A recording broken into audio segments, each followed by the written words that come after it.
My next question is about time.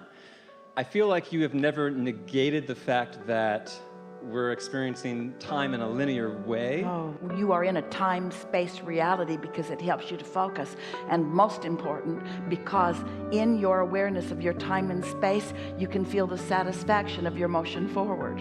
Without that perspective, it would not be as rich. Okay, so those things happen and I can change my perception of it. So something may happen, instead of getting preoccupied with this thing in the past, I shoot off my rocket of desire and my experience of that thing in the past can change. It does. Right? Right, so that's what I've... Because wherever you're looking, your perception is dominant. And so if you are in alignment and you are looking into a past experience, your perception sees it through the lens of source. We've teased with you a little bit and said, and so in your connected now, you change your past. Today, we've taken an even more evolved for your advantage stance in that we say to you, the difference between humans and their inner being is that your inner being doesn't look back. Your inner being is always looking forward. But humans who can't help but look back, we're just asking you, since you're going to look back, you're probably going to look back from your now perspective of connection. Don't look back from your place of not liking where you are and trying to justify or explain why you got in this place you don't want to be. That's not productive at all. That holds you where you don't want to be. Okay, so I was told a story about time, and I'm trying to figure out if this works in the way that it was described. Okay, so real quickly, the story is somebody was skiing down a hill in some mountain, and they were by themselves, and they were off on their own. They shouldn't have been there alone. They hurt their leg, and they're sitting there, and they're like, oh my God, I'm in so much pain. I'm not gonna be able to get down the mountain. I'm gonna die up here or something. So they look over across the way, and 100 yards away, there's like this little shed. So they crawl over there, and they get into the shed, and they're sitting in the shed, and they're praying, like, God, let me out of this situation, like, give me help, whatever. He opens his eyes and he sees this box, right? And in this box is like some sort of prosthetic limb or some contraption that gets him down the mountain. And it's in the paper the next day or something, and some guy comes forward and he says, I was the guy that a year ago was tasked with cleaning out that shed, and I picked up that box. That was the last thing I had to pull out, and I got this overwhelming feeling, don't take the box. And so I put the box down, and here it came around, and it saved this guy's life or something. So my question is, if we are in this time-space reality, can I pray now for something to change, for my experience of something to change, this rocket of desire, yes, and have an effect on someone in the past? Yes. Let us explain it to you in an easier way to get your thoughts around. So if you start with the premise that every thought that's ever been thought still exists, and you realize that even before you got here into this body, you were launching rockets of desires. In other words, you were pre-paving even before you got here and knowing about your well-being. What this conversation is taking us to is a conversation that we had earlier about the immense number of intentions and beliefs and desires that this atmosphere is rich with. It's what we mean when we say to Esther, it's child's play. In other words, that story that you described is child's play in relationship to the things that are possible.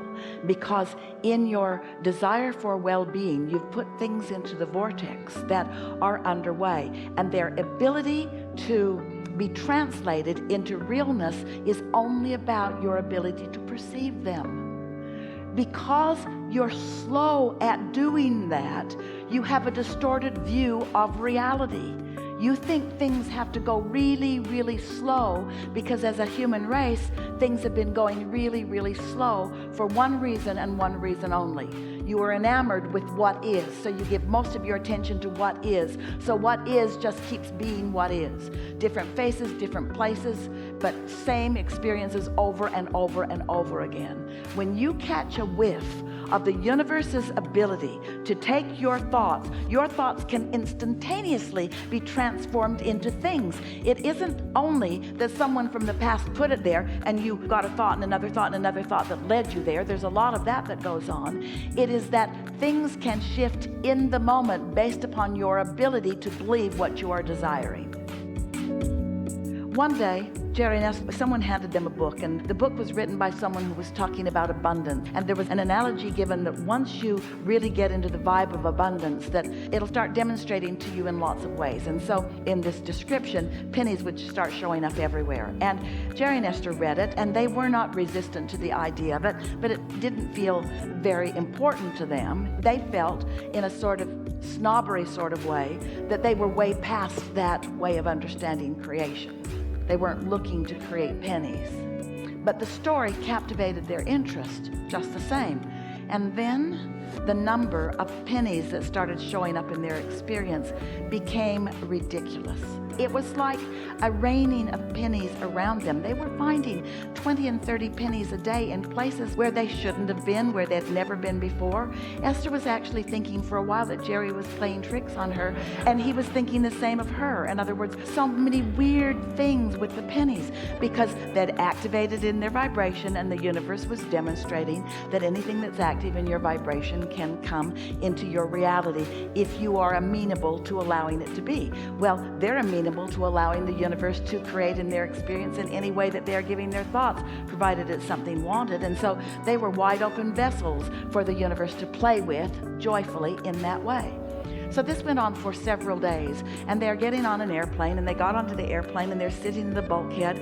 They're buckled in. Everything that they own is up overhead because they are on the bulkhead. And they're sitting there, and as the plane is lifting into the air, Esther looked down, and she said to Jerry, "You've got to see this. 2 pennies were standing on their edges." Nothing happens outside the physics characteristics of where you are, because there are laws that rule all things. But there are possibilities within those laws that humans do not allow. So the inertia of the plane, the vibration of the plane in that moment, the weight of the pennies in that moment, and the intentionality of Jerry and Esther to see remarkable things with pennies. They were no longer blah, blah, blah, ho hum about pennies. These pennies had demonstrated something that they thought to be before then an impossible feat. Esther said, "I'm so glad we are together, because no one would have believed me." And Jerry said, "No one but me will ever believe you anyway." And Esther said, "Well, it's enough that you were here." All things are possible if this time-space reality has the wherewithal to inspire within you a desire. If the desire can be born out of this, then the full manifestation of the desire can be born out of this also. If you can dream it, it has to be a reality. So you've brought us around to our favorite subject, which is the reason that you all are in your physical bodies anyway. And that's the turning thoughts to things.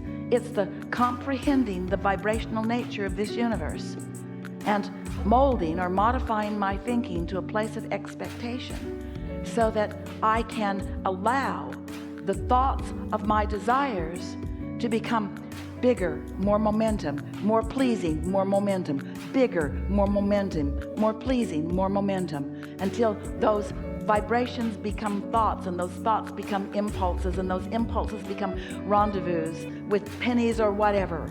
And those rendezvous support more knowing, and that more knowing supports more asking, and that asking brings more answering, and that answering brings more reveling, until finally you are in your physical bodies being who you were born to be, the creator of your reality, not sticking your nose in anyone else's, but letting life come to you and letting those decisions be born in you, and honing your egotistical point of self into a place where you allow the fullness of who you are to demonstrate in this time and space things that have never been demonstrated in this time and space before. And don't you know that that's happening all day, every day? We want you to focus not upon the creations. We want you to focus upon the creating. We want you to focus not upon where you're going. We want you to focus upon how fun it is on your way along that journey. We want you to feel the vibrational essence of your unfolding, not jump so far into the need for the manifestation that you miss the parts that are just as delicious, the parts that are delicious. The vibration is delicious if you can sense it. The impulse is delicious if you can feel it. The idea is wonderful if you can comprehend it and acknowledge it. The words are special, But so much came before those words could be offered, you see. You think that you didn't pre-pave to be here. But oh, the life that you've been living and what you put in all of our vortex. There was no possible way that we were not going to have this conversation, given who you are and what you want. And it was bigger and further and more satisfying than any conversation that we've ever had. This was new unto the universe. And we are appreciative. We've enjoyed this interaction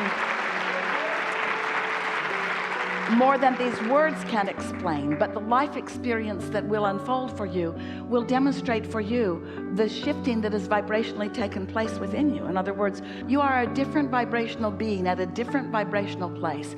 And because of your willingness to play with us for all of these hours, your vibrational set point is shifted enough that you will notice the difference. And this is what we ask of you. We ask you to notice the difference and to make the conscious correlation between the shift that took place within you emotionally. You feel better, we know you do. And what comes next, you see. And watch, those pennies will stand on their heads for you. The entire universe will stand on its head for you. You are meant to be pleased. You are meant to be understood. You are adored. And you have our undivided attention, and you have our full consideration. And when you think about what consideration really means, it means considering all of the options, all of the pieces, all of the possibilities, and then focusing on those considerations that your life has caused you to put into your vortex. These are good times, and there is great love here for you. And for now, we remain eternally incomplete.